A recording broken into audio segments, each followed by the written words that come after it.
The statements we're about to show you are from the Holy Qur'an, and is said to be the official, unchanged, pure word of God, revealed over 1400 years ago. Claiming to be the word of God is a heavy statement, and without proof, or if a single contradiction is found within the book, the apparent word of God will be proven false. So without further ado, let's put the book to the test. In the 23rd chapter, titled The Believers, from the 12th to the 14th verses, God is said to give a detailed description of how the human being is formed.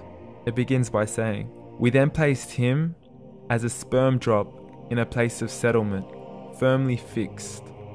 Then we made the drop into a alaqah." We will translate this word very soon. "And then we changed the alaqah into a lump.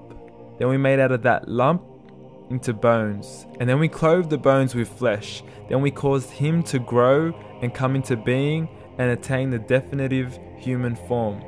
In the 21st century, we can now safely say that this verse is clearly describing the process of human development in correct chronological order.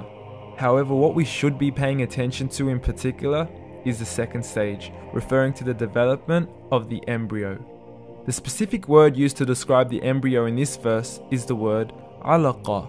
The word Alaqah, when translated into English, can mean three separate things.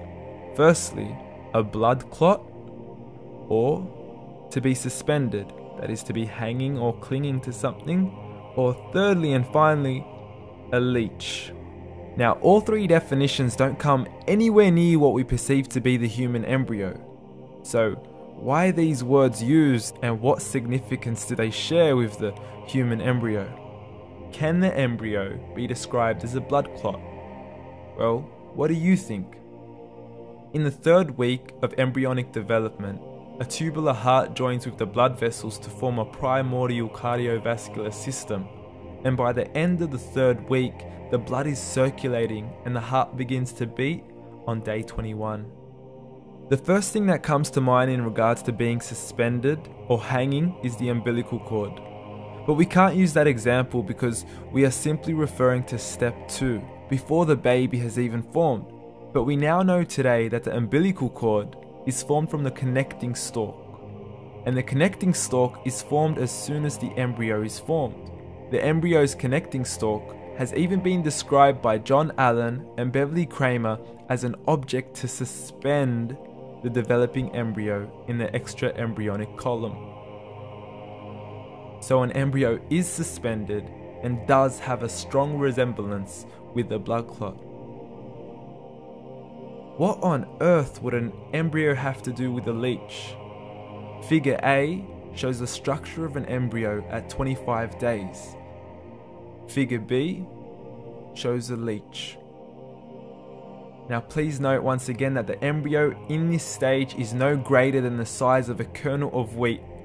This is an X-ray of the embryo at 22 days. This is the internal structure of a leech. It's mind-blowing stuff, but you still haven't seen anything yet. This is the head of the embryo at 22 days. The detail you are seeing right now is absolutely impossible to be seen with the human eye and can only be seen with a microscope. This is the back end of a leech. There's no other words used to describe this other than mind-blowing.